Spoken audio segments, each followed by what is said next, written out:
Oh. What's going on?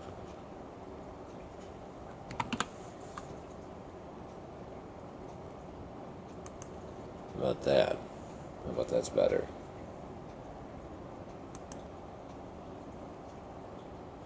Alright. Everybody hear me okay? I hear me okay. I guess that's good enough for me. Let's see what we got going on in the news today.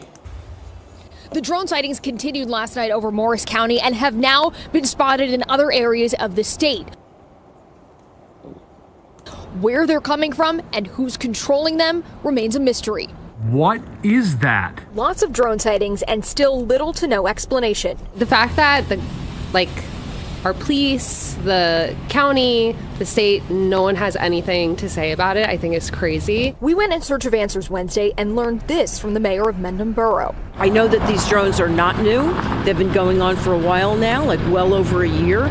It's just increasing. It's at a much more rapid level. Beyond that, local mayors are asking questions like the rest of us, hoping for answers from county, state, and federal counterparts. People are unnerved about it because there's no answer to who they are, who's controlling these drones, and why there's so many of them. Aviation expert J.P. Tristani says his biggest concern is having unauthorized drones flying in an already crowded airspace that serves Newark, LaGuardia, JFK, Teterboro, and Morristown airports. It's like a symphony in the sky of aircraft. All of them have prescribed paths. You start throwing unidentified objects, such as drones, UFOs, into that pattern, and you have a very critical. As soon as I start broadcasting in the air. The FBI has acknowledged it's received reports of what look to be clusters of drones and a possible fixed-wing aircraft.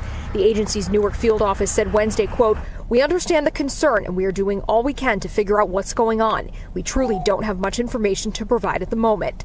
Part of the concern is how close these drones are flying to Picatinny Arsenal. The Arsenal says it's aware of reports of unmanned aerial vehicles and is working with local, state, and federal organizations to obtain more information. Residents hope that information comes soon. It's kind of crazy, really, the fact that they're up there, no one knows where they've come from. We also reached out to the Morris County Office of Emergency Management, which referred us to the Morris County Prosecutor's Office. The Prosecutor's Office then referred us to the FBI. Reporting in Mendham, New Jersey, I'm Katie Corrado, Pix 11 News.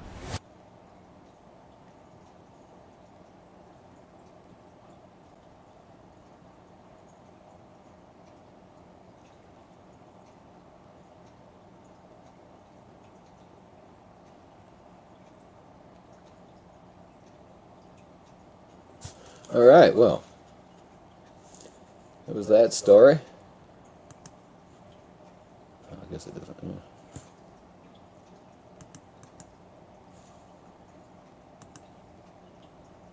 I got another one to you over here too.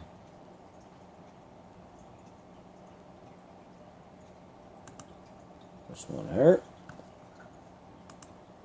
It is my honor and privilege to testify before you on the issue of unidentified anomalous phenomenon, formerly known as UFOs. Let me be clear. UAP are real. Advanced technologies not made by our government or any other government are monitoring sensitive military installations around the globe. Furthermore, the U.S. is in possession of UAP technologies, as are some of our adversaries. I believe we are in the midst of a multi-decade secretive arms race, one funded by misallocated taxpayer dollars and hidden from our elected representatives and oversight powers. Frankly, there are a lot more sightings than have been made public, movements that are hard to replicate, that we don't have the technology for. We don't have it. They don't have it. The question is, who has it? Who's operating these vehicles? The information is very compelling. It's real. Yeah. Okay, it's real. Are they from another planet? If it's not ours and it's not theirs, well, then it's someone or something else. I can't wait for this report to come out. There's no longer any doubt. Unidentified flying objects are real. UFO sightings in New York have nearly doubled since the pandemic began, and we are getting new video from the Navy showing pyramid-shaped objects. Hey friend, welcome to my channel, Karina Lud Mental Gems. This channel is dedicated to leveling up in all areas of your life. So let us learn together, read together, but most importantly, grow together. Now, without further ado, let's hop into this video. Now, I know you guys have been seeing all over the media, whether it's the news, TikTok, social media, YouTube, everyone's been talking about aliens, quote unquote, being spotted in the water and UFOs and all of that. And the government even came out much to my surprise and much to a lot of people's surprise, and have admitted that yes, we do and we are in communication with extraterrestrial life. I was flabbergasted. My flabber was definitely gasted. Because I was like, all these years, we have been talking about aliens, UFOs, and all of these things, right? And the government has always been in denial, has always stated that this is not true, it's all conspiracy theories, have labeled everyone a conspiracy theorist. Now, why you guys all of a sudden are admitting that these things are real? And my friends, there is a sinister reason why. And I'm going to tell you, I don't believe in aliens. I'll tell you that right now. But before you click off like Karine, you don't even believe in aliens. They're not aliens. They're not aliens. I do believe there's extraterrestrial beings, but they're not aliens, as the media would like to have you believe that they are aliens. They're not what you think they are. Those pictures they have of aliens, come on, seriously? So this is one. And, you know, he... very triangular shaped head, almost like a beak-like face. This photograph was taken with a really good Nikon camera. We have another one, and as a person took a picture of it. Now, this was under low light conditions, but it's very clear what it is, and it's an extraterrestrial being that's sort of levitating, floating out in the desert. Seriously, we're going to talk about this and more, right? Let's start from the beginning. Before we get into why all of a sudden they're admitting to these lies, there's this really cool movie. I stumbled upon a reel of it on Instagram, actually. And I was like, I have to go see this. This is right up my alley. Because one of my favorite movies of all time is The Truman Show with Jim Carrey, because there's so many directions and interpretations that you can have with... No, stop, bitch.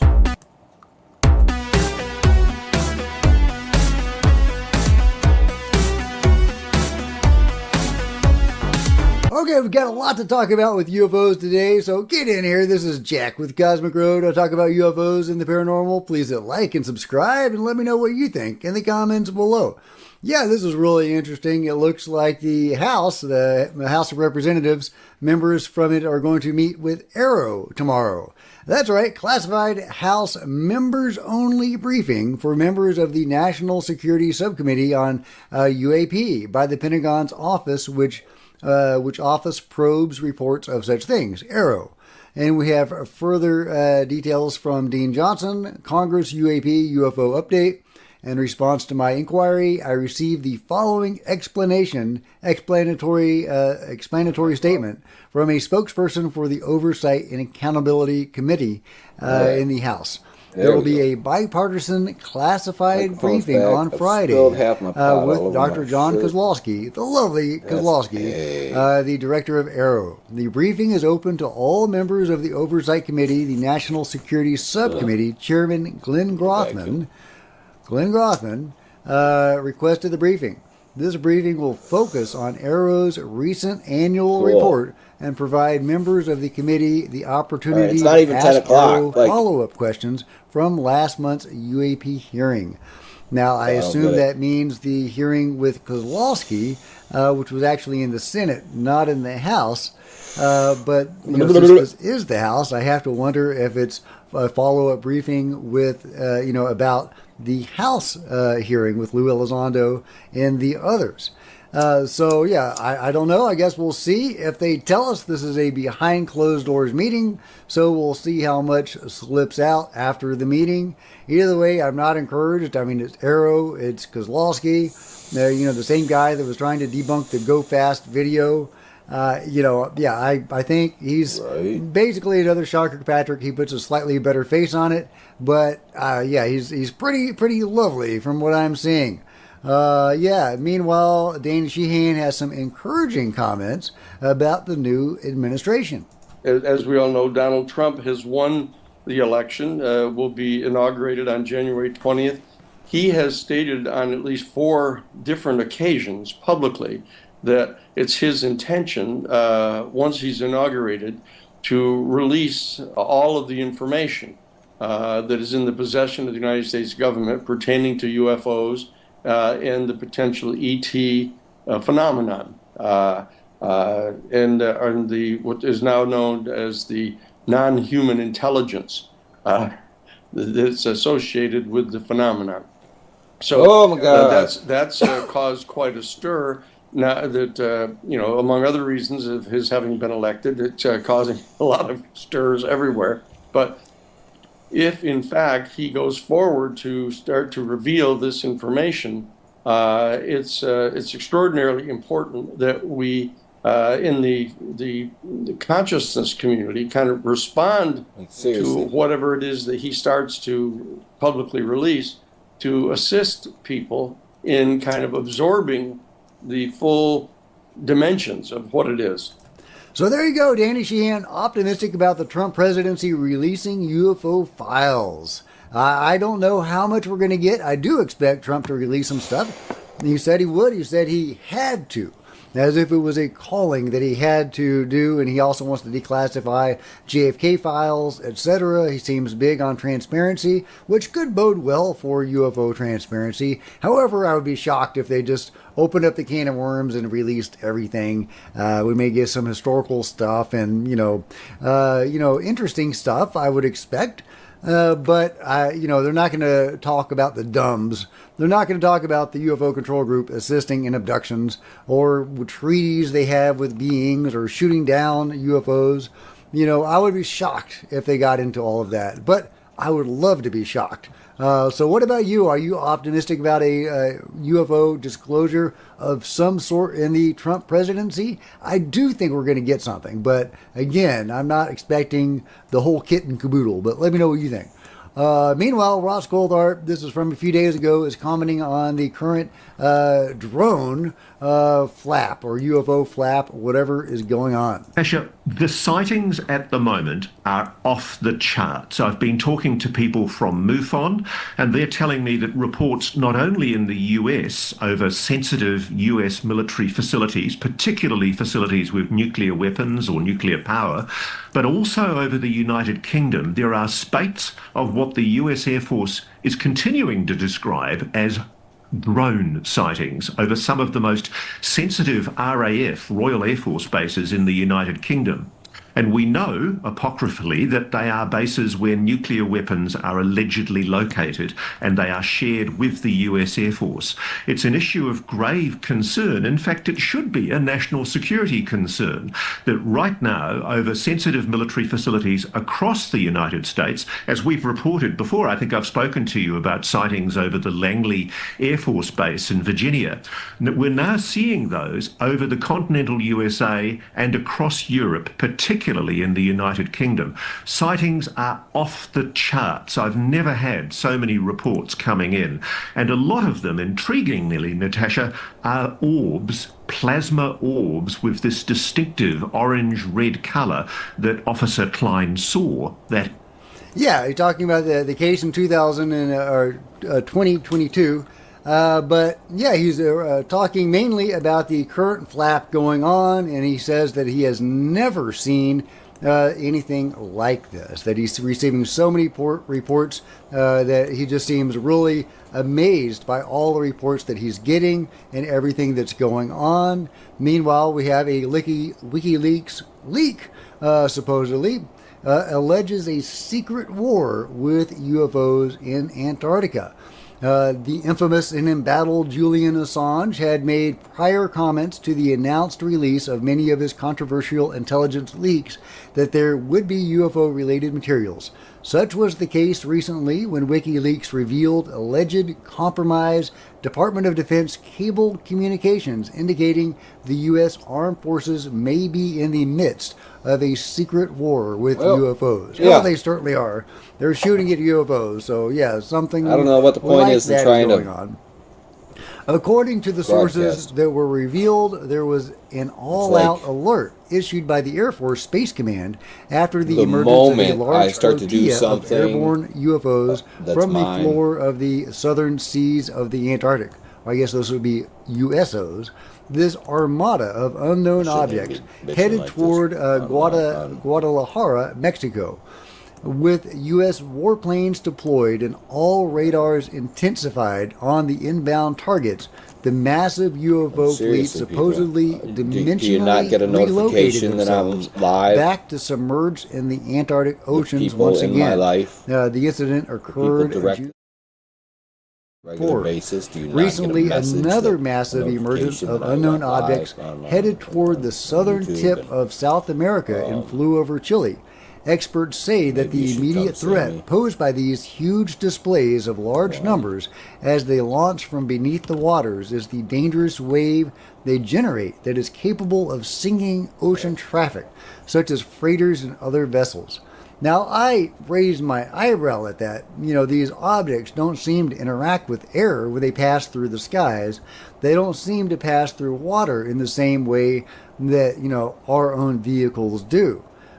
So I'm skeptical of them creating a huge wave when they emerge all at once.